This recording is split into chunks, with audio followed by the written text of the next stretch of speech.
The signal came from nowhere and everywhere at once. Commander Zexhi's crystalline form vibrated with confusion as the impossible transmission flooded through his ship's sensors. The sound was not heard with ears or detected by machines. It bypassed all technology and spoke directly to the mind.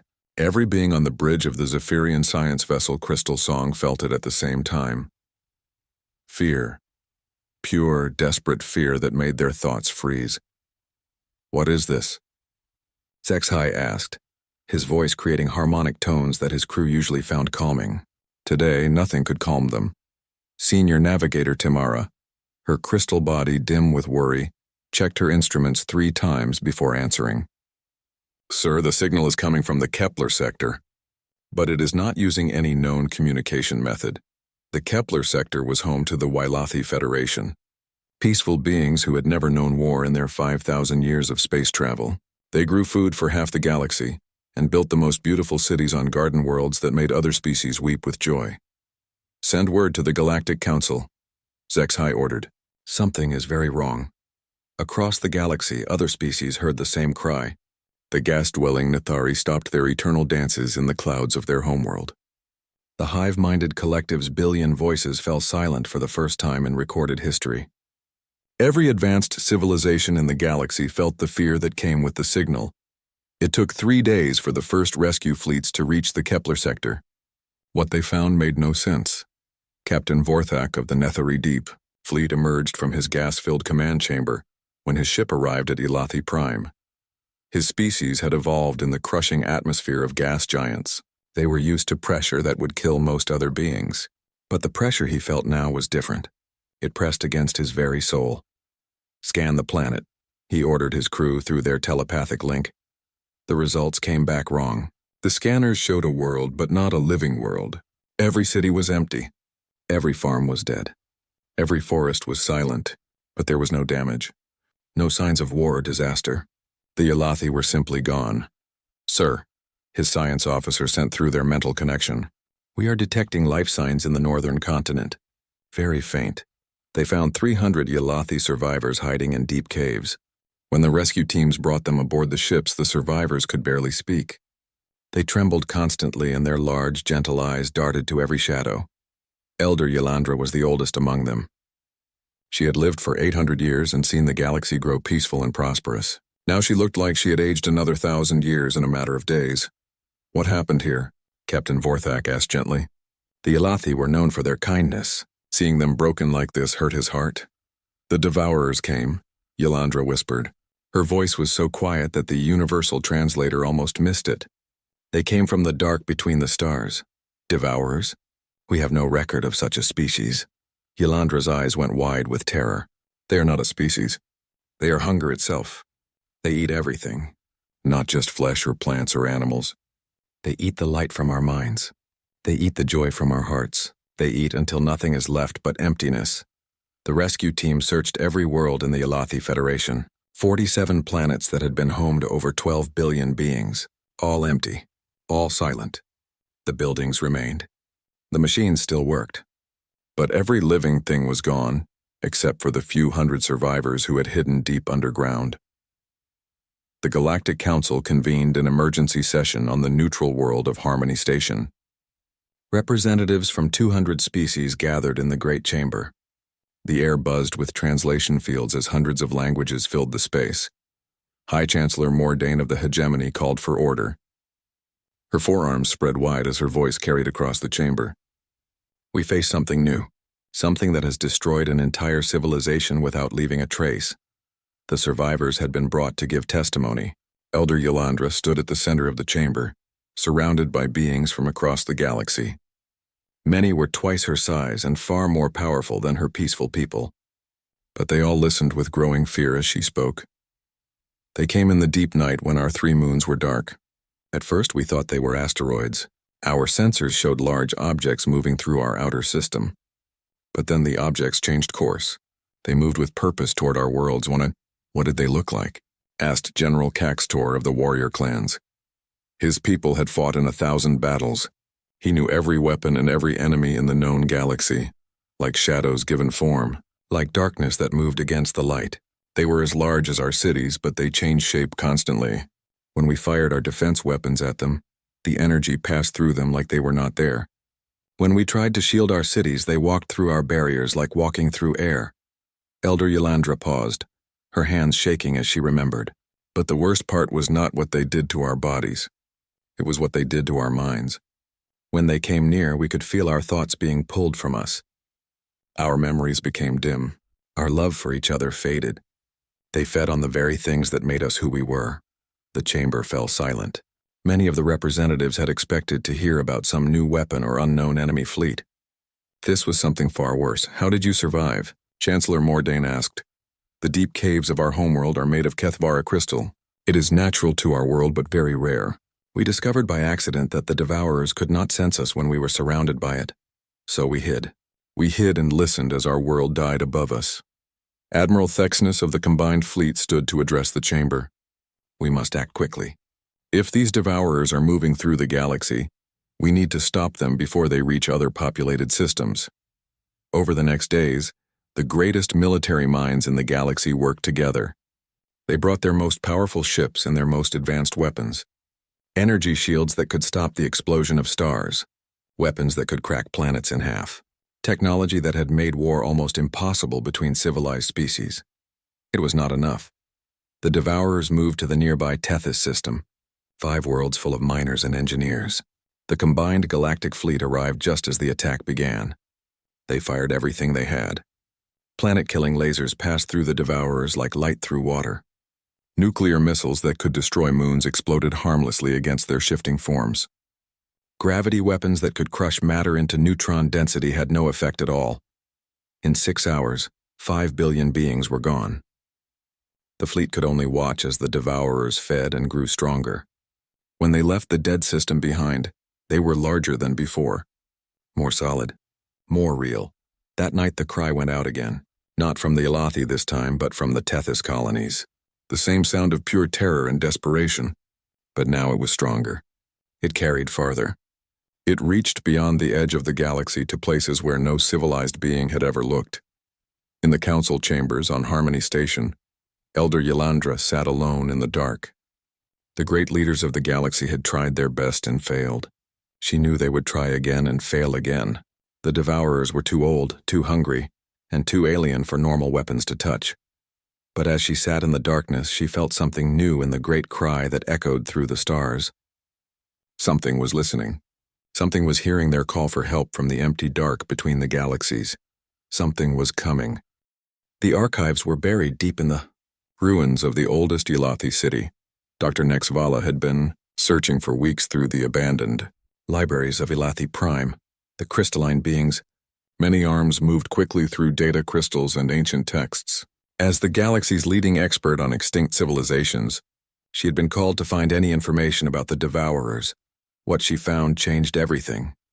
Council members, Dr. Nexvala's voice carried through the emergency communication link to Harmony Station. I have discovered something terrible. The Devourers are not a new threat. They are the oldest threat in the galaxy. The holographic projection showed Dr. Nexvala standing in a vast underground chamber. Behind her, walls covered in ancient symbols stretched into darkness. The writing was not Elathi. It was far older than any known language. These archives go back 25 million years, she continued. They tell the story of the first ones, the very first species to evolve intelligence in our galaxy. They built an empire that spanned every star system. They had technology that could reshape matter itself and travel between dimensions. High Chancellor Mordain leaned forward in her council chair. What happened to them? They discovered dark energy. Not the simple dark energy that makes up most of the universe. Something else. Something alive. They thought they could control it and use it to become immortal. Instead, it consumed them. It changed them into something that was neither alive nor dead. They became beings of pure hunger that existed in the spaces between dimensions. The translation computers worked hard to convert the ancient text into modern languages. The story they told was a nightmare that had repeated itself across the galaxy's history. According to these records, the Devourers wake up every 50 million years. They feed on whatever intelligent life has evolved since their last awakening. When they have consumed enough life energy, they return to the dark spaces to sleep until the galaxy fills with life again. Admiral Thexnus stood up quickly. His warrior species did not like hearing about enemies they could not fight. Then how did any life survive their previous awakenings? Dr. Nexvala's form dimmed with sorrow. Most did not. Each awakening nearly ends all intelligent life in the galaxy. Only small populations survive by hiding in places the Devourers cannot sense or reach. Over millions of years, life grows back and civilizations rise again. But they never remember the danger that sleeps in the dark. The council chamber fell silent as the truth sank in. Every species present was descended from survivors of previous awakenings. Their entire galactic civilization was built on the graves of countless others who had faced this same enemy. The texts describe their abilities. Dr. Nexvala continued reading from the ancient archives. They exist partially outside normal space and time. Energy weapons pass through them because they can shift their bodies into dimensions where energy does not exist. They absorb the life force of living beings to make themselves stronger and more solid in our dimension. General Caxtor's warrior pride was shaken, but not broken. There must be a way to fight them. How did previous civilizations survive? Very few records remain from the survivors. But there are hints. The Devourers have trouble sensing life when it is shielded by certain rare materials. They move slowly when they first awaken because they need time to feed and grow strong. And Dr. Nexvala paused as she translated a particularly difficult section. There is something strange here. The records mention that the Devourers have one weakness. They cannot fully phase into other dimensions when they encounter something they call iron will made manifest. What does that mean? Chancellor Mordain asked. I do not know. The translation is unclear. It might refer to some kind of technology or perhaps a mental discipline. The records are too damaged to be certain. While Dr. Nexvala continued her research, the Devourers moved through the galaxy like a plague. They struck the Epsilon cluster next. 12 worlds full of artists and philosophers who had never known violence. The combined galactic fleet tried new tactics this time. They used gravity wells to trap the Devourers and focused all their firepower on single targets. Nothing worked. The Devourers simply phased through the gravity wells and absorbed the energy from the weapons. 20 billion beings died while the galaxy's greatest military leaders watched helplessly. But something was different this time. As the Devourers fed, they began to move with more purpose. Instead of randomly consuming everything they found, they started targeting specific locations. They attacked the most advanced research stations first, then the largest cities, then the military command centers. They are learning, reported Captain Vorthak from his position near the Epsilon cluster. Each feeding makes them smarter. They are remembering how to be strategic. The pattern became clear over the following weeks. The Devourers were not just hungry animals. They were the remnants of the galaxy's first intelligent species. As they fed on the life energy of modern civilizations, they were slowly remembering who they used to be. Dr. Nexvala's voice came through the communication link with growing urgency. Council members, I have found more records. The first ones did not just discover dark energy by accident. They were trying to escape something that was coming from outside the galaxy. The ancient texts described a war that took place before the galaxy even had intelligent life. The first ones had detected signals from other galaxies, messages that warned of something approaching through the dark space between galaxy clusters. The first ones had tried to use dark energy to hide their entire galaxy from whatever was coming. Instead of hiding, they became the very thing they feared. Dr. Nexvala explained. The dark energy transformed them into beings that consume life itself. They became a threat worse than anything that might come from outside the galaxy. The next attack came sooner than expected. The Devourers struck the industrial worlds of the Zeta sector. But this time something else happened. As they fed on the billions of beings living there, the psychic cry for help grew stronger. Much stronger, every sensitive being in the galaxy felt it. The cry of terror and desperation now carried beyond the galactic rim. It reached into the dark spaces between galaxies where most civilizations believed nothing could exist. On Harmony Station, the council members felt the call growing in their minds. It was no longer just a scream of fear. It was a beacon, a signal calling out across impossible distances to anyone who might be listening. The cry is getting stronger with each attack, reported the station's psychic monitoring team. It now reaches approximately 50,000 light-years beyond our galaxy's edge. Elder Yelandra, who had remained on the station to help with the research, suddenly looked up from her meditation. Her old eyes went wide with something that might have been hope. "In our oldest stories," she said quietly, "we tell of the guardians of the void. Beings who live in the darkness between stars and protect life from ancient evils. I always thought they were just myths." Chancellor Mordine turned to face the elderly Ilathi. "What do these stories say about these guardians?" "They say that when all hope is lost and the darkness threatens to consume everything, the guardians will hear the cry of the innocent. They will come from the places where no life should exist, and they will bring justice to those who prey upon the defenseless."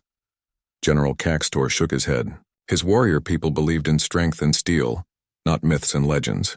"Stories will not save us. We need weapons that can actually hurt these things."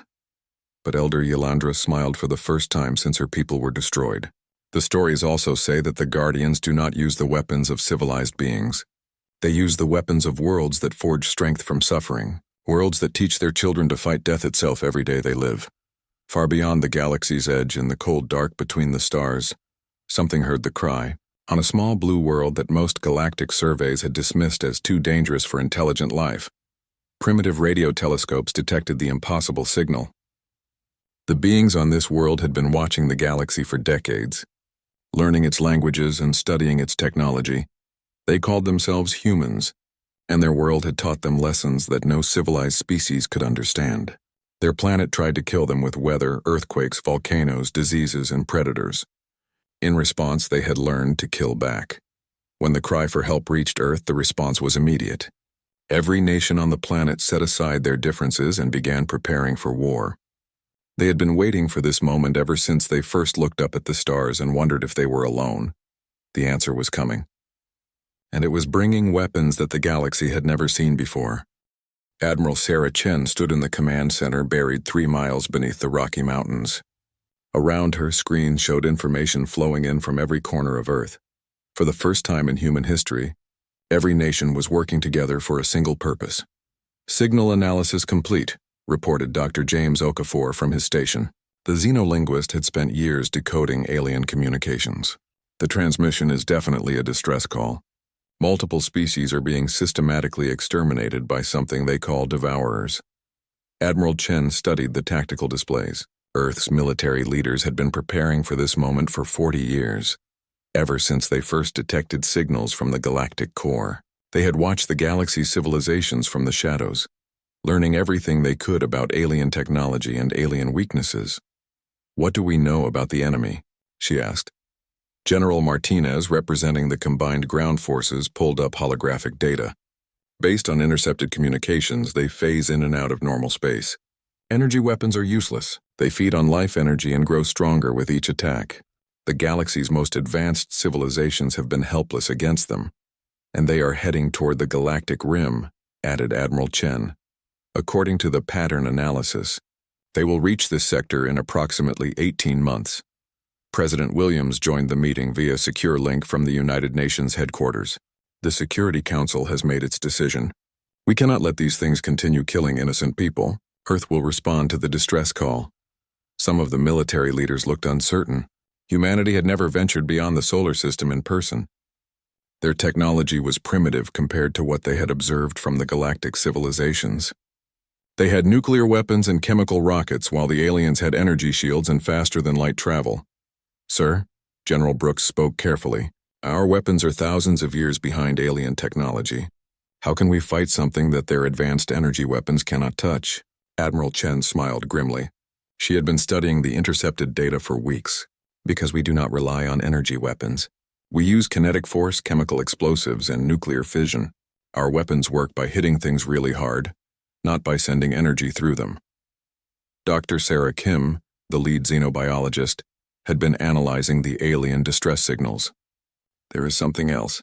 The enemy phases through energy attacks because they exist partially outside our dimension, but they need to be solid in our dimension to interact with physical matter. When they feed or attack, they have to become vulnerable." "Meaning?" asked President Williams. "Meaning that when they try to hurt us, we can hurt them back," Admiral Chen explained. "But it will require close-range combat, hand-to-hand fighting, the kind of warfare that civilized species abandoned thousands of years ago." The room fell silent as the implications sank in. Humanity would be fighting an ancient evil that could phase through matter, using weapons that were considered primitive by galactic standards. They would need to get close enough to touch creatures that fed on life itself. "We have one advantage," General Martinez said. "Earth is a death world. Every day we live here makes us stronger. We evolved fighting things that wanted to kill us. Disease, predators, natural disasters, climate changes that could wipe out entire species. We learned to adapt or die." Admiral Chen nodded. "The aliens evolved on garden worlds. They have technology that makes their lives easy and safe. They never had to learn what humans call survival instinct." Over the next 6 months, Earth transformed into a massive military production facility. Every nation contributed resources and personnel. The plan was ambitious beyond anything humanity had ever attempted. They would build a fleet capable of traveling between stars and fighting enemies that could phase through normal matter. The ships were unlike anything the galaxy had ever seen. Instead of elegant curved hulls and energy shields, human vessels were angular blocks of armor and weapons.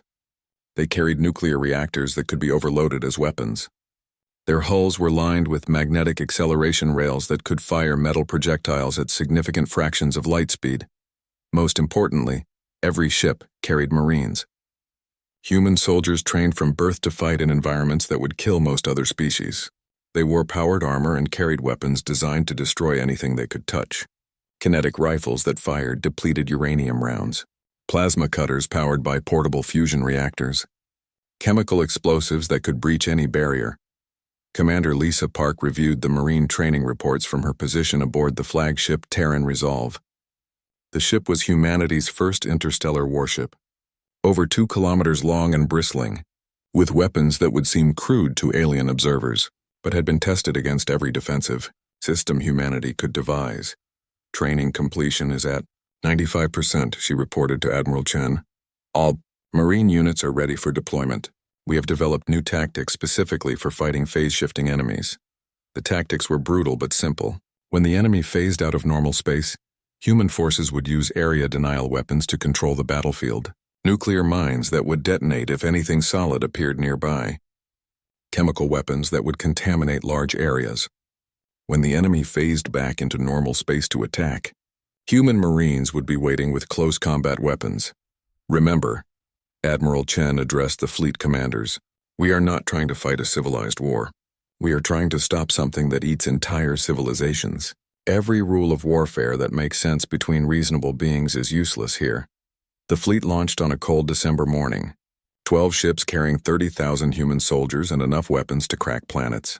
They used a combination of fusion drives and experimental jump technology, reverse-engineered from alien communications. The journey to the galactic core took 8 months. During the trip, the crew monitored alien communications and watched the Devourers destroy system after system.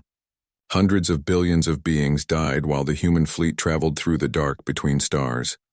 "The pattern is becoming clear," reported Intelligence Officer Captain Williams. "The Devourers are systematically eliminating the most advanced civilizations first. They seem to be saving the primitive worlds for last." "Why?" asked Admiral Chen. "Unknown. But there is something else. The distress signal is getting stronger. It now reaches far beyond our galaxy. Whatever is sending it wants something to hear and respond."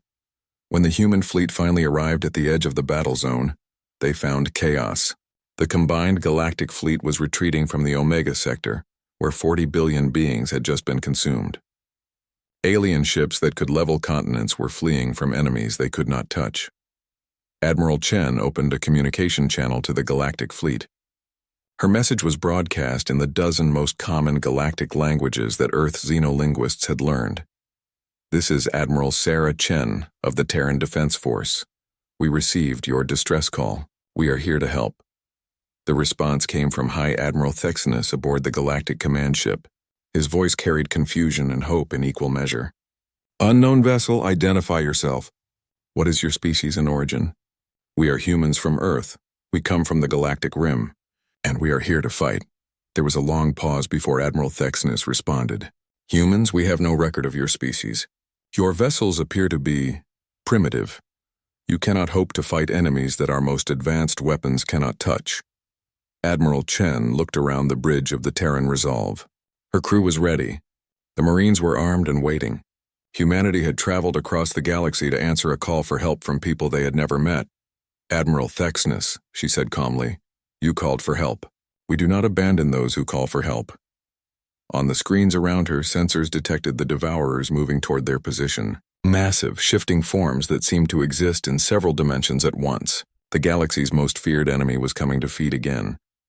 All ships, Admiral Chen announced to the human fleet. Prepare for combat. Remember your training. Remember why we came here. Today we show the galaxy what humans do when innocent people cry for help. The first battle between Earth and the ancient evil was about to begin. The galaxy would learn that sometimes salvation comes from the most unlikely places, and sometimes the most primitive weapons are the most effective against enemies that have forgotten what it means to bleed. The first devourer to encounter human weapons learned what it meant to bleed. Sergeant Maria Santos watched through her helmet display as the massive creature approached the human battle line. It moved like liquid shadow, constantly shifting between solid matter and something that existed outside normal space. The combined galactic fleet had already retreated to a safe distance, their energy weapons useless against the phasing enemy. Target is 2 kilometers out and closing, reported Corporal Jackson from his position behind the magnetic acceleration cannon. Still in phase shift mode, Santos checked her equipment one final time.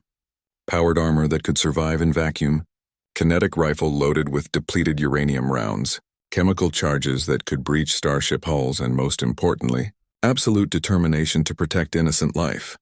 Wait for it, she ordered her squad. Let it get close. The Devourer flowed toward them like a nightmare made real. It stood 300 meters tall and constantly changed shape. One moment it looked like a twisted tree made of darkness, the next like a massive spider with too many legs. Its presence made the space around it feel cold and empty. When it was 50 meters away, the creature began to solidify. Santos could see it focusing its attention on the human Marines. It needed to become solid to feed on their life energy. That was exactly what the humans were waiting for. Now, Santos shouted. The magnetic cannon fired first. A tungsten rod weighing 50 kilograms accelerated to 15% of light speed. The projectile hit the Devourer's center mass and punched completely through its body. Dark fluid sprayed from the wound as the creature screamed in frequencies that made reality shake. It worked, Corporal Jackson yelled in amazement. The kinetic round actually hurt it. But the Devourer was far from dead. It turned toward the humans with what might have been rage or hunger. Tentacles of living shadow reached out to drain the life from the Marines. Santos and her squad opened fire with their kinetic rifles. Uranium rounds tore chunks from the creature's body. Each hit made it more solid, more vulnerable to physical damage. Keep firing, Santos ordered. Do not let it phase out. The battle spread across the entire combat zone. Human ships engaged the Devourers with weapons that seemed primitive, but proved devastatingly effective. Nuclear missiles that exploded on contact rather than sending energy through space. Railgun projectiles that hit with the force of small asteroids. Boarding pods launched directly at enemy vessels. Admiral Chen watched the tactical display from the bridge of the Terran Resolve. Status report on all fronts, Marine. Squad 7 has successfully boarded a Devourer vessel, reported Commander Park. They are fighting room to room, combat inside the enemy ship. The idea of boarding a Devourer vessel had seemed impossible to the galactic observers. The creatures existed partially outside normal space. How could solid matter enter their ships? But humans had found a way. When the Devourers solidified to attack, their vessels became vulnerable to forced entry. Lance Corporal Mike Chen forced his way through the breach in the Devourer ship's hull. Inside, the vessel was a maze of corridors that seemed to twist through impossible geometries. The walls pulsed with dark energy that tried to drain his life force. His armor's nuclear battery fought back, maintaining the magnetic field that kept his life energy contained. This is insane, muttered Private Rodriguez as she followed Chen through the alien corridors. We are literally inside a creature that eats souls. Then we better kill it before it eats ours, Chen replied grimly. They found the ship's core 3 levels down. It was a massive organ that looked like a heart made of crystallized darkness. Tubes of dark energy connected it to every part of the vessel. The core pulsed with the life energy of billions of consumed beings. Plant the charges, Chen ordered. The nuclear charges were crude compared to alien technology, but they were specifically designed to destroy things through brute force, rather than sophisticated energy manipulation. When they detonated, the explosion ripped through the Devourer's core and sent shockwaves through its entire vessel.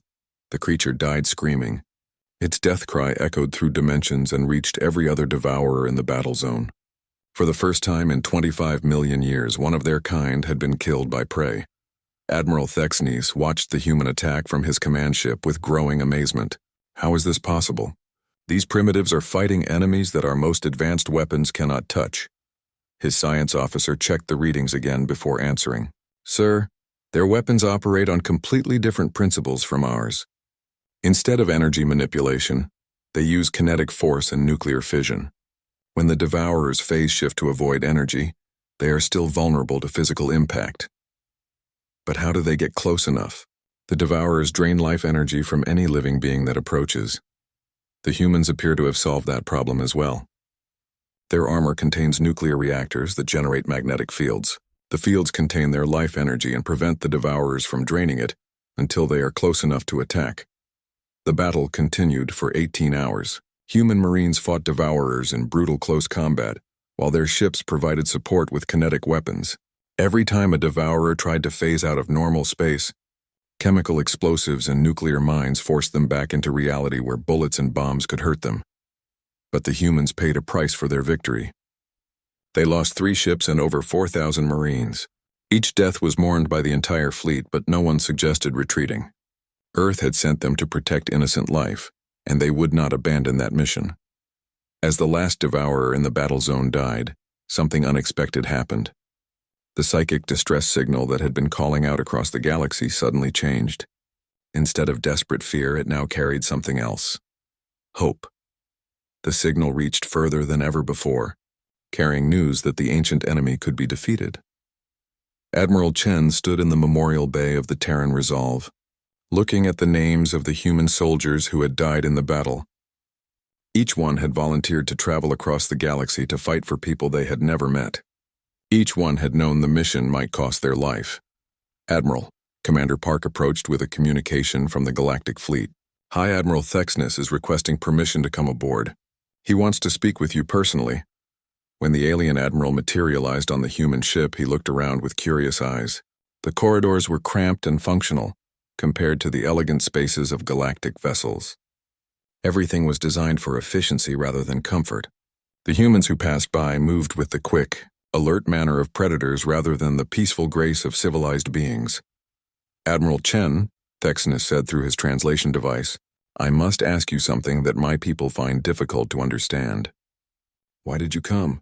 Your species was never threatened by the devourers. You could have remained hidden on your rim world and been safe. Admiral Chen considered the question carefully. How could she explain human nature to a being whose species had never known struggle? How could she describe the drive that made humans travel across the galaxy to fight for strangers?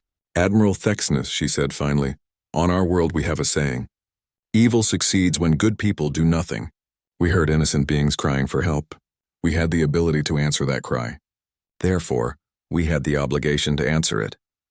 The alien admiral was quiet for a long moment. Finally, he spoke again. My people will want to study your weapons and tactics. This victory must be shared with all civilized species. Of course, Admiral Chen agreed. But first we have more work to do. Our intelligence indicates that the main devourer force is still active. They have retreated to the Yalathi homeworld where they are making their final stand. We need to finish what we started. Through the ship's communication system, a message came from Earth. Humanity had been monitoring the battle through quantum communication links. The message was simple but carried the weight of an entire world's determination. This is President Williams. The people of Earth are proud of what you have accomplished, but we know the job is not finished. You have our full support for whatever comes next. Bring our people home, Admiral, and bring them home as heroes. Admiral Chen looked out at the stars through the ship's main viewer. Somewhere in the distance, the last of the ancient evil was waiting for them. The devourers had ruled the galaxy through fear for millions of years. Today they would learn what happened when they threatened people under the protection of Earth. All ships, she announced to the human fleet, set course for the Yalathi system. It is time to end this. The Yalathi homeworld was dying. Admiral Chen studied the tactical display as the human fleet approached the system where it all began. The planet that had once been a garden paradise was now covered in darkness. The devourer hive mind had consumed everything, living, and used the life energy to transform itself into something massive and terrible. Sensors are having trouble. Getting clear readings, reported Commander. Park. The entity is phasing in and out of multiple dimensions simultaneously. It appears to be the size of a small moon. Through the view screen, they could see the creature wrapped around the planet like a parasite. It pulsed with the stolen life force of billions of beings. Occasionally, parts of it would become visible as writhing tentacles or crystalline structures that hurt to look at directly. Most of the time, it existed in spaces between dimensions where normal matter could not follow. "Sir," called Lieutenant Torres from the communication station, "we are receiving a transmission from the system. It appears to be coming from orbit around the planet." The message came through clearly despite the dimensional distortions. It was broadcast in the common galactic language, but the voice was distinctly human. "This is Captain Rebecca Hayes of the Terran Resolve Marine Division. I am currently engaged with the primary enemy target.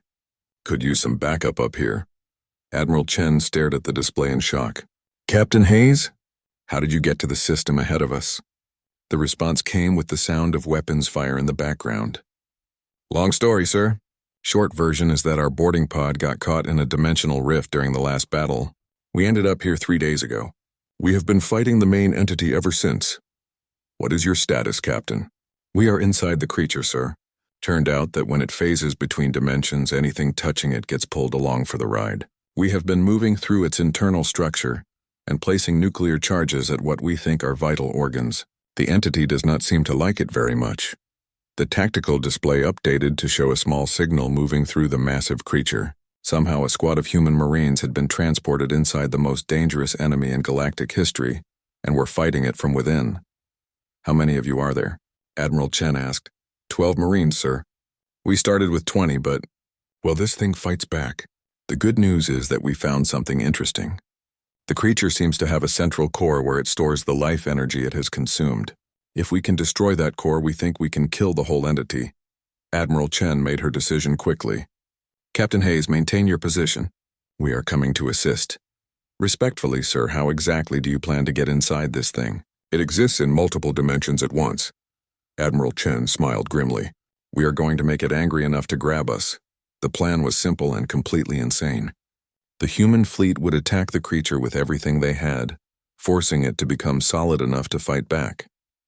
When it reached out to destroy the human ships, Marines and boarding pods would attach themselves to its appendages and ride them into the creature's body. "All ships, prepare for final assault," Admiral Chen announced. "Remember, we are not just fighting for ourselves. We are fighting for every innocent being that this creature has consumed.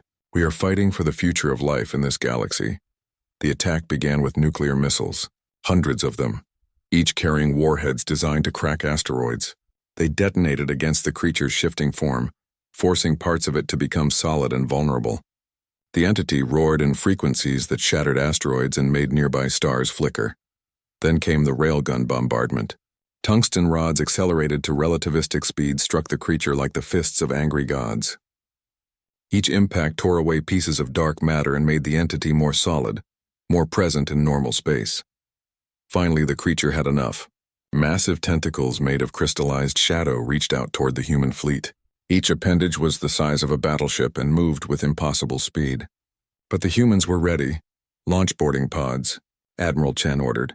24 pods shot out from the human ships. Instead of trying to avoid the creature's attacks, they deliberately flew into the path of the reaching tentacles. Magnetic grapples locked onto the dark matter and held tight as the appendages retracted toward the main body. Sergeant First Class David Kim felt his pod slam into the creature's outer shell. Around him, his squad of Marines checked their equipment one final time. Nuclear batteries, kinetic weapons, and enough explosives to level a city. Everything they needed to fight a godlike entity from the inside. "Breaching charges ready," reported Corporal Martinez. The charges blew a hole through the creature's outer layer. Beyond was a space that hurt to look at directly. Corridors that twisted through dimensions that should not exist. Walls made of crystallized suffering. Floors that pulsed with the heartbeats of a billion consumed worlds. "Move fast," Kim ordered his squad. "Our armor can protect us from the dimensional effects for about 30 minutes. After that, we start losing pieces of ourselves to the void." They found Captain Hayes and her surviving Marines 3 levels deeper into the entity. The 12 soldiers were holding a defensive position around what looked like a massive organ made of compressed starlight. It pulsed with the life energy of every being the Devourers had consumed over 25 million years. "Good to see you," Hayes said, as Kim's squad joined the perimeter. "We found the core, but it is protected by some kind of immune system. Every time we try to place charges, these things attack us." The things were pieces of the creature that had broken off to defend the core. They looked like fragments of living nightmare, constantly shifting between the shapes of creatures from 1,000 different worlds, the accumulated fears and memories of every being the Devourers had consumed. "How do we get through them?" Kim asked. Hayes pointed to her remaining squad members. Each Marine was surrounded by a faint glow that seemed to push back the darkness around them. "We figured out something interesting. The creature feeds on fear and despair, but it cannot touch determination, pure absolute refusal to give up. When we focus on why we are here instead of what we are afraid of, we become invisible to its defenses." Kim understood immediately. This was what the ancient texts had called Iron Will Made Manifest, the one thing that the Devourers could not phase through or absorb. Not a weapon or a technology, but the simple human refusal to let evil win. "All Marines," Kim announced to both squads, "remember why we came here. Remember the cry for help that brought us across the galaxy. Remember every innocent being that this thing has killed. Hold on to that memory and do not let go." The 24 Marines moved forward as one. The Nightmare Guardians reached out to stop them, but their claws passed through the humans without effect. Focused on their mission to protect life, the Marines had become something the ancient evil could not comprehend or consume. They placed nuclear charges throughout the core chamber, enough firepower to crack a moon. As the countdown began, the entire creature began to convulse. It knew what was happening and was trying desperately to phase the humans out of its body. 10 seconds, announced Hayes. Around them, reality began to bend and twist. The creature was pulling itself and everything inside it into dimensions where matter and energy could not exist. But the Marines held on to their purpose with iron determination, and their will kept them anchored in normal space. 5 seconds. The creature's death scream began building in frequencies that existed outside normal physics. Every devourer in the galaxy felt their creator dying. 0. The nuclear charges detonated simultaneously. The explosion tore through 25 million years of accumulated life energy and released it all at once. Light brighter than 1,000 suns erupted from the planet's surface as the entity died. Admiral Chen watched from the bridge of the Terran Resolve as the Yalathi homeworld was reborn. The darkness covering the planet burned away in seconds. Forests began growing with impossible speed as the stored life energy returned to the world. Oceans sparkled with new life. Cities that had been empty for months suddenly showed signs of activity. "Admiral," Commander Park reported with wonder in her voice, "we are detecting life signs all over the planet. Massive numbers of them." The entity did not just consume life energy. It stored it. Every being the Devourers had consumed over their long existence was returning to life. Not just from this awakening cycle, but from all previous cycles. 25 million years of galactic civilization was being restored in a matter of hours. The communication system crackled with voices. Hundreds of species that had been extinct for millions of years were calling out in languages that had been forgotten by history. The galaxy was remembering what it had lost. "This is Admiral Chen of the Terran Defense Force," she broadcast to the restored civilizations. "You are safe. The ancient enemy is dead. You are free to live again." Over the following weeks, the galaxy transformed. Species that had been myths became real again. Technologies that had been lost were rediscovered. Worlds that had been barren for millions of years bloomed with life. Earth received formal invitations to join every major galactic alliance. Humanity was offered technology, territory, and positions of honor throughout known space.